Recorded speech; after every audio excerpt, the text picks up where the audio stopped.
Now for something different, somebody contacted me via Facebook and said, could I do a little bit of wrenching for them? And I said, yeah, no problem. Now, these cars are quite interesting because he said they're from AliExpress and they're Tamiya TT02 all blinged up. And I've got to fit some new gears and all that, and a couple of other parts. But the problem has arisen is from the parts. See, I've got a box of parts. Now we've got one's already got this fitted, and it says, what the strange thing, all it says is a gear set for Tamiya TT02. And the pinions we've got, I've had a look, and they don't seem to mesh. So I don't know whether these are right or wrong, but when you seem to hold them to the light, they just don't fit into the teeth. I'm going to get out a proper TT02 pinion, because I must have plenty of them lying around, and see how the mesh lines up. And if so, he has got other ones coming, and the gear set he's got coming just says for TT02, so they should hopefully mesh with these. But what happened was he tried the car out, and is this the one?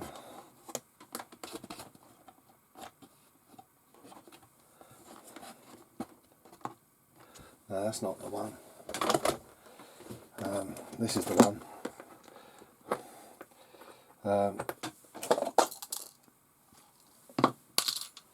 Yeah, he was trying it out, and the pinion lasted about 2 minutes, and it was just an alloy one against steel, so if the mesh was off, he's going to chew it to pieces. So here it is. This is the AliExpress version. It's very nice, but can you see what's left of the pinion? There is absolutely nothing left of it at all. Completely chewed apart. So as this is the same pinion, like I said, we'll see if it is the problem, because definitely the pinions he's got, the ones with the marked on the pack, is the same old problem. DP48 ones. I'll show you that. Or 48 DP, which is not going to line up with Tamiya. Now there's the pinions he's got, and they are the wrong pitch. Because it matches in with this one, which is the 48 DP, and that's a Tamiya gear, and it still don't feel perfect, I'll tell you that. So hopefully the steel ones are better, but I'll get the cars up and running temporary while he's waiting for them to arrive. But it's definitely a clearer match, but I don't know if you can see, if I can hold it side by side. They are different. Can you see that? Much smaller teeth on the other one. So that is the problem. So let's see what's the list of things to do on the first one, because I've got it all wrote down, because there's like work on both cars. But definitely that's a no-no. Well, these are not the easiest of chassis to work on, because I've had to take the centre drive shaft out, though I'm going to be swapping the part. But I've really struggled with this to get it apart, I'll be truthful. It just didn't want to come apart, and what the problem is this motor mount down in here. You can't get the gear off without the drive shaft out the way, and the mount is in really tight, so to work on the rear pinion is a pain.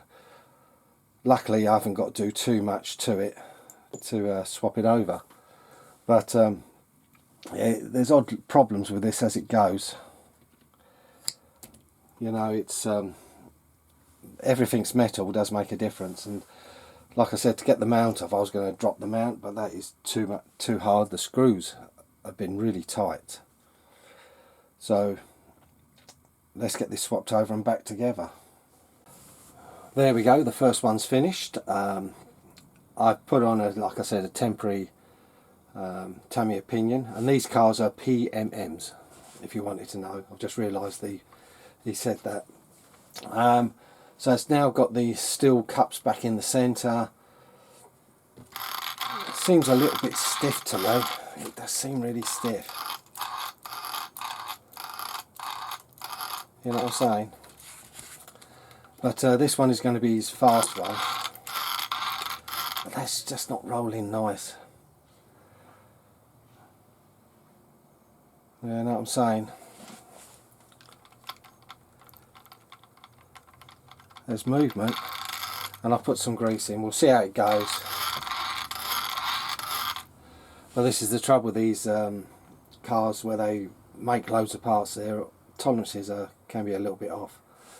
But I'll show you it runs. It's noisy, the fan. But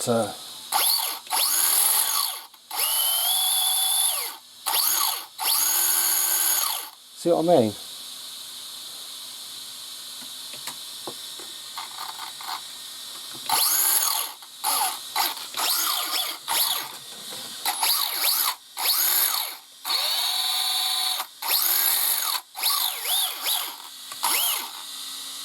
See now how the gear is. Definitely the Tamiya gear is the better mesh. Well, I've had it apart and apart and apart, and I found out where the problem is. It's the hubs. They're too tight. So at least I know it's not the centre drivetrain. I can put that all back together. Now I've got to see if I can get the wheels off, because it's a specialist spanner. Hopefully a normal one might fit. But yeah. So we'll have a look at the hubs and see if we can sort out what's wrong with them. Well, the stiffness in the rear drive was an easy fix in the end. And I'll show you what the problem is. I've already done one side, and the thing is, it can be improved if he wants to, but we'll have to order some shims just to make it a bit tighter. But whoever done it didn't have shims, so to make it tight on the rear end,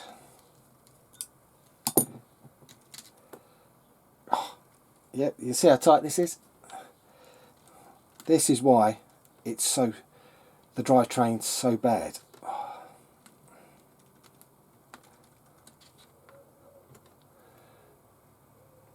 Thick rubber O-ring.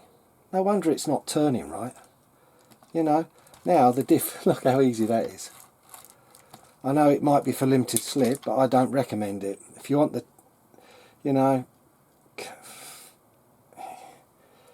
I do not recommend that, because you think about it, you're putting all that strain through your motor. You know, you don't want it. So I've took them out for now, and I'll tell him I've removed these. But I'll put them back into his bits. But you know, that is unbelievable. You know, I'll just put the wheel on. Won't even put the nut on. But look how nice and smooth that is now. It rolls. Right, so I'm going to butter this car up. I know it's fine now, and onwards and upwards to the next one. Now the Aston Martin's done, we're on to the Hyundai, and this one needs a new drive shaft, diff lockers, and a steel spur. It's pretty much part and parcel of the other one. I'll get it done, and hopefully I have no troubles on this one like I did on the previous. But this one does roll smoothly to start with, so we should be fine. Well, still having fun with this. The diff lockers, 4 points. Diff locker, 3 points. But I'll find a way of locking the diffs. There is a way of doing it, but yeah, these things are definitely to trice, aren't they? Well, after a lot of faffing, I think I've solved the issue with why this wasn't working at all. Now, I turned the bench into a bomb site because this has been really hard, the second one. To get the metal gear to fit and move, I couldn't work out what it was. I thought it was out of a line. I made a gasket to lift the motor mount a bit because it was twisted and this, that and the other. And what it turned out to be is, I don't think this, see, this part is not right for the car, because I've had to fit the mount backwards to get it to get the gear to line up. But then it puts the other bit out the other side, which is too large, and then it don't fit the case. So I've carefully filed it down and I've slightly honed the case and I've got it to work. But that's took a couple of hours. You know, these cheap parts are not always cheap, but I think, I don't know, something saying to me, is part of this TT01 and some of it's TT02, and that's why it's not lining up. It's like the diffs, I've got to check, but I'm pretty certain the TT02 is a 4-point diff, but these are 3-point, which don't make sense, which could mean TT01. I think they were 3-point. So I've got the second car done, and I'll take a couple of pictures out in the sun of them so you can see what they're like. So they're quite nice, interesting shells, but this has turned out to be a bigger job than what it really should have been. But it shows using cheap parts off AliExpress can be arduous.